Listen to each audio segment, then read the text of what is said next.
Bom, boa tarde. Eu sou o Rodrigo e eu vou começar a introdução para a teoria comportamental. Antes de falarmos sobre a teoria comportamental, precisa entender que desde o início das teorias clássicas da administração, né, as quais focavam em produtividade das tarefas e na produção, sempre existiram críticas quanto à falta de atenção dessas teorias quanto aos fatores humanos, isto é, né, os trabalhadores e operários.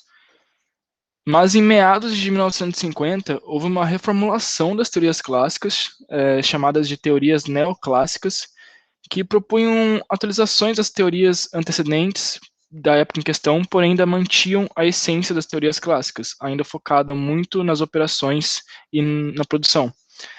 Em contrapartida a essa teoria, né, surgiu as teorias comportamentais, que por suas vezes elas eram mais focadas no ser humano enquanto trabalhador. É, Teve início essa teoria ali em meados de 1947, com o surgimento do livro Teoria Comportamental da Administração, o Comportamento Administrativo, de Herbert A. Simon. As principais características da teoria comportamental, elas são grande ênfase nas pessoas, a preocupação com o comportamento organizacional e os processos de trabalho e o estudo do comportamento humano. A teoria comportamental, ela fundamenta-se no comportamento individual das pessoas para explicar o comportamento organizacional e, com isso, foi possível desenvolver, dentro das ciências administrativas, um maior entendimento quanto às necessidades e motivações humanas. Bom, meu nome é G. Medeiros e eu vou falar sobre a hierarquia das necessidades de acordo com o Maslow. Também conhecida como a pirâmide de Maslow, ela tende a listar as necessidades humanas em uma hierarquia de importância e de influência sobre a vida pessoal. Começando pelas necessidades fisiológicas, como a gente pode ver ali na imagem, o Maslow entende que as necessidades básicas de um ser humano são as que mais impactam na vida como um todo. Dentro dessas necessidades estão fome, sono e abrigo e etc. Quando elas não são satisfeitas, elas tendem a dominar o comportamento humano. Por exemplo, se essa pessoa está com fome, ela vai se preocupar somente em matar a fome dela e nada mais além disso. Portanto, suprir essas necessidades fisiológicas tem um valor muito maior que qualquer outra necessidade. Acima das necessidades fisiológicas, a gente tem as necessidades de segurança, que não englobam somente a segurança que é o senso comum, mas sim estabilidade, a busca por proteção e a aversão ao perigo. Quando não há sensação de segurança, o indivíduo tende a buscar o conforto, o que pode gerar uma quantidade grande de estresse como consequência. Quando as necessidades fisiológicas e sociais são satisfeitas, o ser humano tende a se preocupar com as necessidades sociais, como buscar amizades e parceiros, aceitação e participação em grupos sociais. Quando não são satisfeitos, o indivíduo pode se tornar hostil e adverso a qualquer tipo de relação com pessoas, além da adaptação social que ele vai sofrer. A necessidade de estima acima da social reflete como o indivíduo se vê, ele mesmo se vê, e suprir a necessidade de estima melhora a convivência social, a autonomia e a confiança perante o mundo e os outros indivíduos. A não satisfação das necessidades de estima pode levar a comportamento frustrado, desânimo e atividades que compensem isso. E no topo da pirâmide a gente tem as necessidades mais altas, que são as necessidades de autorrealização, onde entram as atividades que envolvem o desenvolvimento do potencial próprio da pessoa e a autorrealização dela na vida. A gente pode ver também que quando você chega nesse ponto da pirâmide, você tem a busca constante sobre evolução, em qualquer que seja o campo da sua vida. As intensidades sobre cada necessidade tendem a variar conforme o indivíduo, assim como as manifestações de cada uma delas. Porém, a pirâmide de Maslow ela se fundamenta em alguns pontos que eu vou falar a seguir. Somente quando os níveis inferiores são satisfeitos que os superiores começam a surgir, nunca na ordem inversa. E quando uma necessidade é satisfeita, ela deixa de ser a motivação daquela pessoa. Por exemplo, se a pessoa estava com fome e ela conseguiu sanar essa necessidade, ela deixa de buscar isso. Boa parte das pessoas não completam a pirâmide, ficando por parte do caminho, seja necessidade de estímulo ou mais abaixo da pirâmide. Por exemplo, pessoas que passam fome, elas ficam devendo a necessidade fisiológica. Por isso, elas não conseguem avançar para as outras partes. E quando as necessidades inferiores não são satisfeitas, as superiores tendem. Quando as necessidades inferiores são satisfeitas, desculpe, as superiores se tornam a motivação daquela pessoa. E caso essa necessidade inferior volte a ser insatisfeita, ela voltará a ser a motivação daquele ser humano. Cada pessoa tem mais de uma motivação, e o comportamento de motivação funciona como um canal que via a realização e a satisfação daquela necessidade. Como eu disse anteriormente, se a pessoa está com fome, aquilo vira a motivação dela para acabar com a fome dela. E a frustração em qualquer uma das necessidades pode desencadear ameaças psicológicas diretamente no comportamento. E ameaça psicológica aqui quer dizer algum distúrbio ou algo do tipo. Só para complementar, a teoria do Maslow não possui qualquer confirmação científica, ela até já foi invalidada, mas ela continua em uso porque diversos administradores preferem aplicar ela e ver certos resultados sobre ela.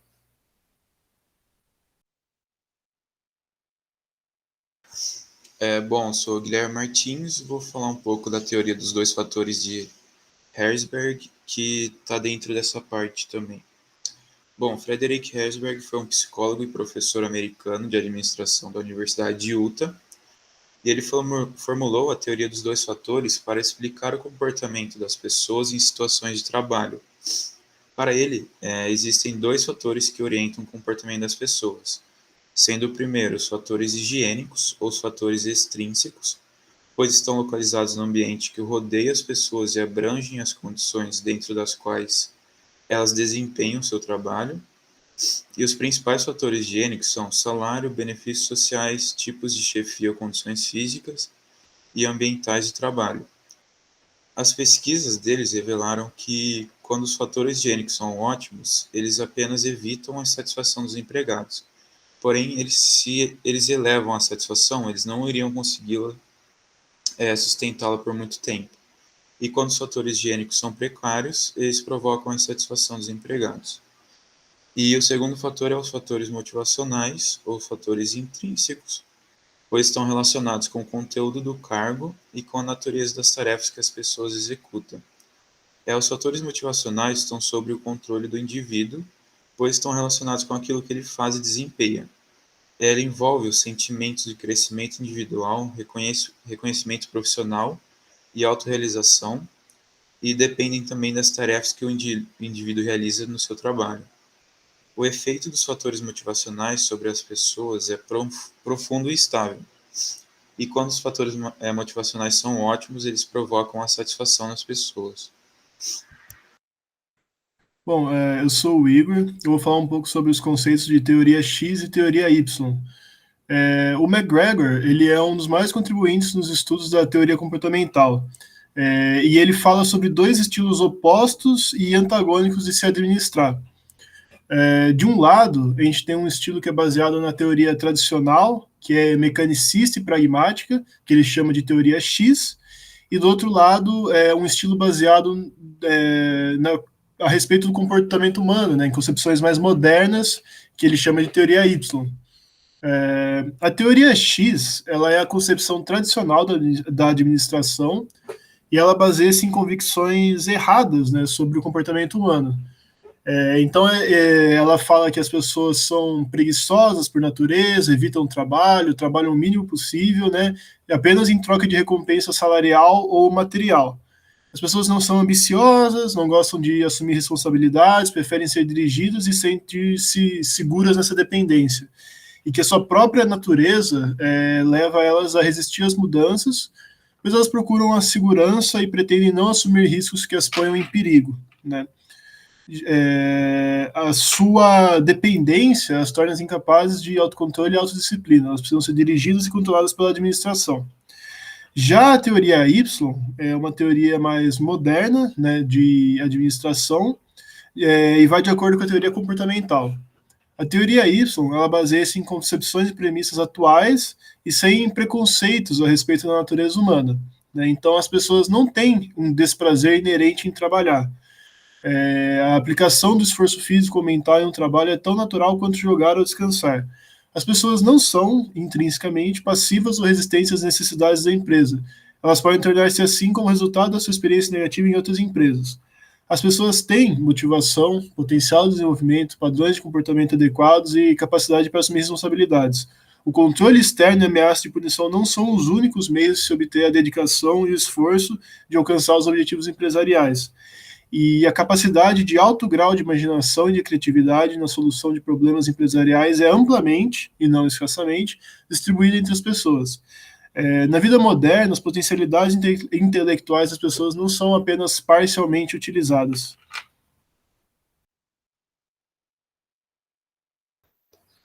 Meu nome é Alexandre Oliveira. Vou falar um pouco da teoria do equilíbrio organizacional.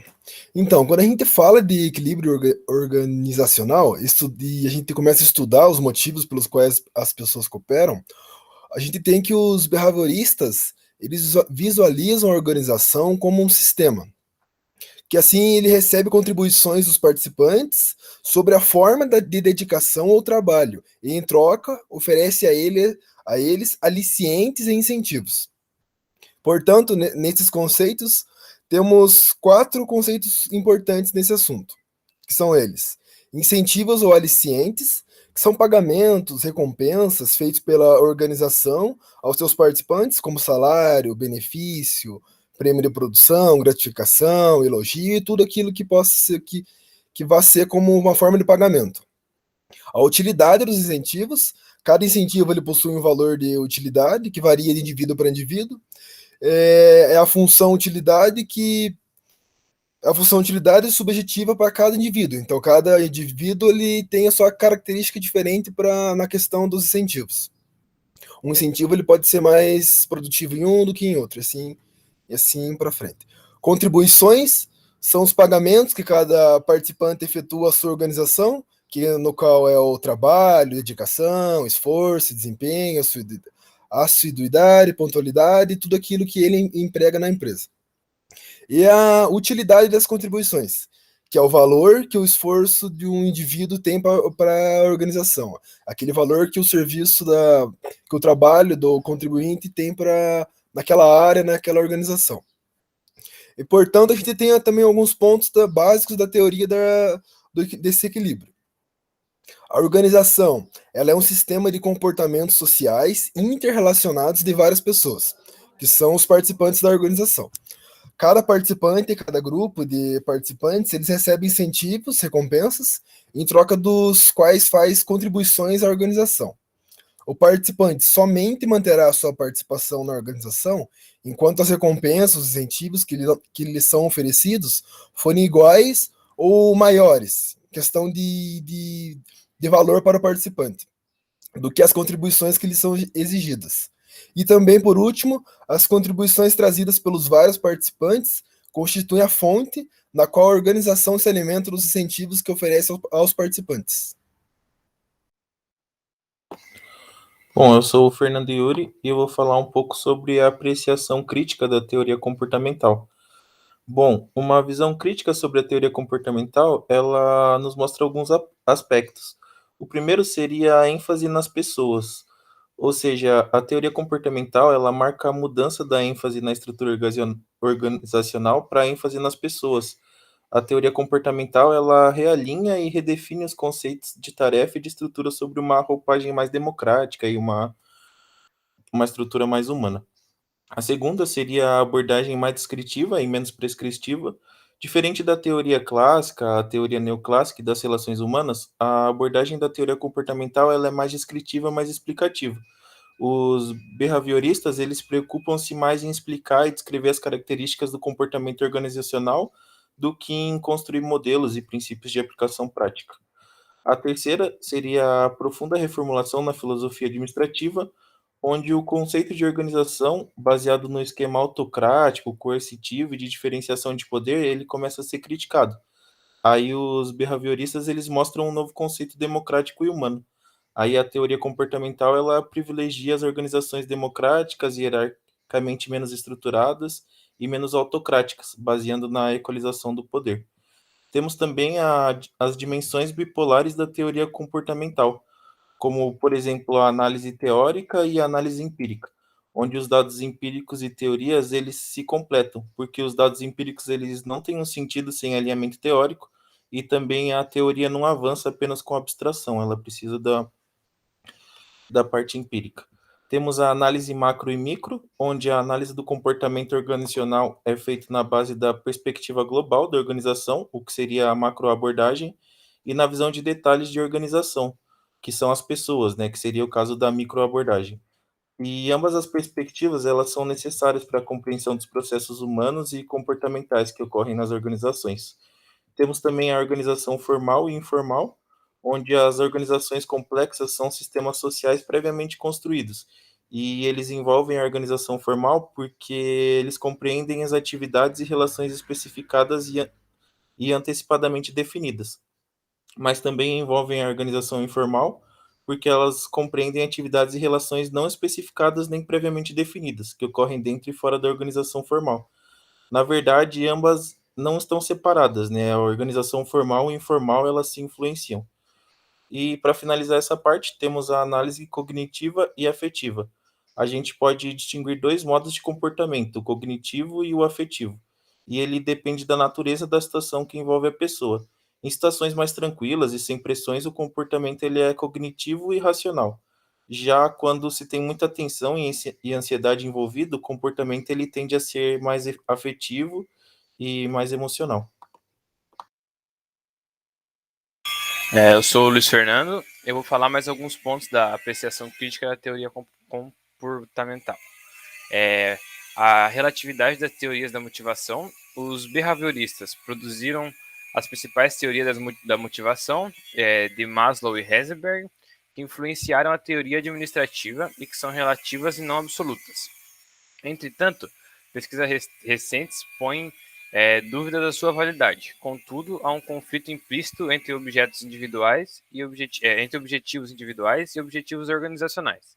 E tal conflito pode ser resolvido por mudanças comportamentais nas práticas organizacionais.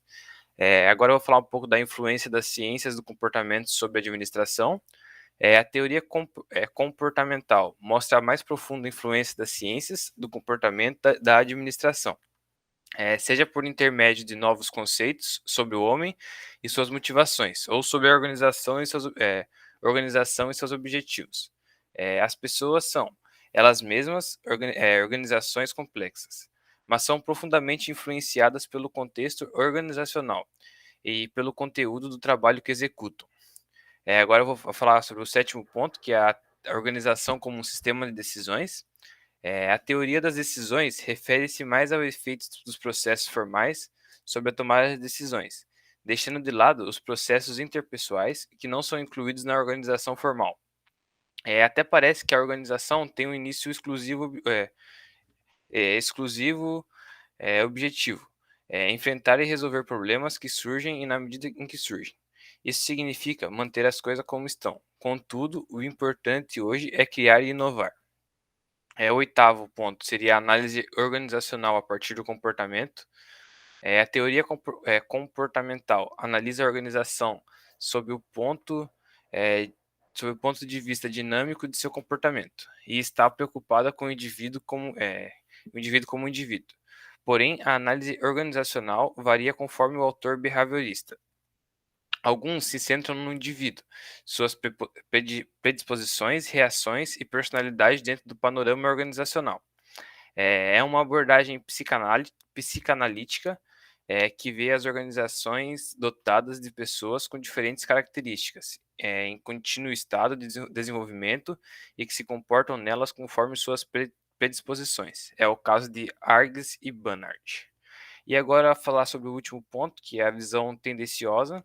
A escola comportamentista equivocou-se ao padronizar suas posições, não considerando as diferenças individuais de personalidade das pessoas, desprezando tanto aspectos subjetivos como as diferentes interpretações pessoais da realidade. Ela procura explicar o comportamento humano tal como os cientistas poderiam explicar ou prever fenômenos da natureza ou o comportamento de ratos no laboratório.